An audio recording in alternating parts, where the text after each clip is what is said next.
laughing on you. Ooh. What's working so well for you today? Just attacking more. Honestly, I feel like I've gotten away from. I was cutting the ball at some points and just missing my spots, but just being able to attack and hit my spots better today was definitely why I was able to go long and keep off the scoreboard. What do you do, I guess, since last week at Vanderbilt when things didn't go the same way they went today? You just got to go back to the drawing board. Honestly, you just got to just reevaluate. I like to step back and reevaluate a lot of things. So that's what I did this week. Took a step back, reevaluated what I need to do, especially from back-to-back road starts of being at Florida and Vandy. So I compared them, got a little bit of differences, but then went back to the Georgia start and then compared all three.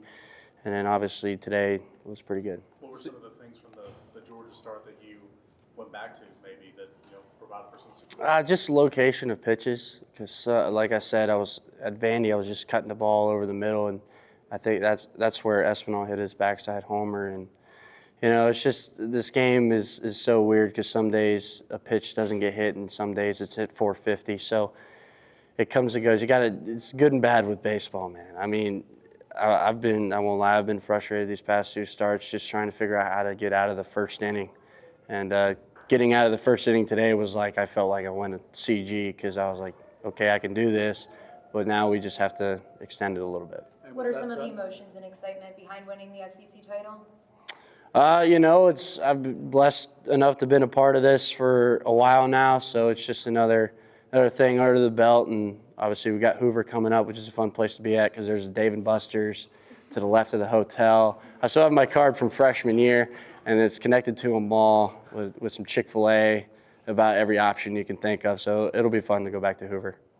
How important was it to have a strong outing today from a confidence standpoint going into the postseason? Well, it's always good to get a question from Ryan Schimpert, everybody, a Rocky Top insider. But, the confidence, like I said, I just had to go back to the drawing board. Obviously, being frustrated, you don't try to show it, but sometimes it gets in the way a little bit. So, like I said, taking video of three different starts and putting them together on what we could do to have a good start today, and obviously the last start of the regular season here. I just wanted to go out on a high note after starting a lot of Tuesdays here. But and that's not a bad thing at all.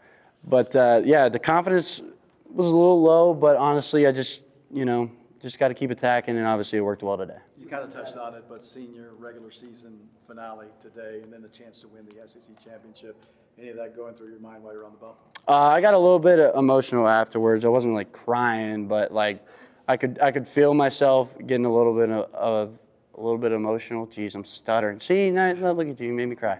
I'm just kidding. But a lot of Tuesdays on that field, a lot of innings on that mound in particular, because I don't even know how many, and then all the fall on that mound. So it's just blood, sweat, and tears in the 4 years, and obviously the fans showed out today, so I got to thank Vol Nation for that. You mentioned the midweek starts you've made and the bullpen roles you've held and all those things. What did it mean to be the guy who threw this game today that got you guys to an SEC title? It just feels good. It feels like I got my confidence back a little bit at least, but obviously, like I said, baseball's a weird game. You got to take the highs and the lows. So obviously we'll just go back to the drawing board and see what worked today, and then we'll compare it to the Georgia start because they're similar, except one had 7 Ks, one had 4, and then one had 1 walk, one didn't. But then we can reevaluate the Vandy and Florida and put them together, and then we can just get a good combination of each.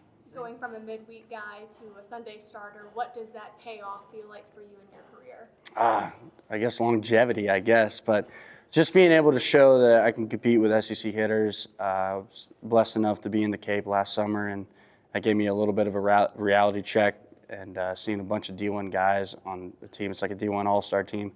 So doing that just helped me build confidence going into this year and being able to face SEC hitters. How do you not look over your shoulder when you go into a Sunday, right, or Saturday in this case, and Snead hasn't thrown in a weekend either, and that at some point he's got to get some innings too. How do you not just kind of fight the urge to look over your shoulder a little bit? Just keep attacking. Obviously, I don't know how many pitches, 65, 68, 65? 65 pitches. you got to make it hard on the coaching staff to not pull you out. But obviously, Sneed was going to get work regardless, no matter my pitch count anyway. But it was good to go 6 innings, good to put up 6 zeros, and Sneed did his job, Combs did his job. So yeah, and then obviously moving forward to Hoover, we're going to need him down the road anyway. So maybe boom, there's a little bit of a rest for Sneed right there, and he'll be able to go longer next time. 3 double plays behind. How good was the defense today behind? Oh, yeah. I mean, I try to do that every time, just sometimes it doesn't work out that way. But, yeah, defense was good today, 3 double plays. I think that's the first time in my career, college and high school, that I've ever gotten 3 double plays. I usually get like 1. But we call those defensive home runs because they're momentum swingers. So, yeah, it was good to see that, and the guys played well behind me. How would you describe Cal's energy behind the plate? Cal's energy. Cal, you know, we'll go back to Tuesday. So me and Chuck had a thing going. And then a couple Tuesdays, Cal would step in there. So we made a group chat, and we called him a home wrecker. So, you know, it didn't go off well to the start, but it was just a big old joke. But, yeah, he's got great energy. Love throwing to that guy, and he's very comfortable to throw to. And no matter if the outing's going good or bad, you know you have a catcher behind the plate that's supporting you. What gives him like that quarterback feel at the catcher position? I guess because he can just see everything. Like, not to be cliche, but he can just see everything, see what's going on. And obviously, he's been doing the I think pitch comm thing. So him and A have been going back and forth with what pitches A suggests, blah blah that. But yeah, he's a great dude to throw to, and I couldn't thank him more. Ben, last one.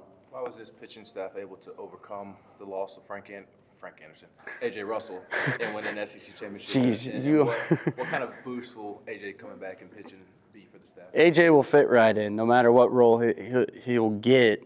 But yeah, he'll fit right in, and it'll be just like that Texas start. You know, he'll just flow, and we'll see what we get. It doesn't matter if it's 1 inning, maybe he closes a game, maybe he starts a game. It doesn't matter. He'll just fit right in. Why were y'all able to overcome his loss? Just next man up mentality. I'm a Steeler fan, so standard is a standard. So obviously, being with a Pittsburgh mindset, you still got to do your job. You still got to just go out there and do the best you can. Thanks, Zander. Thanks, everybody.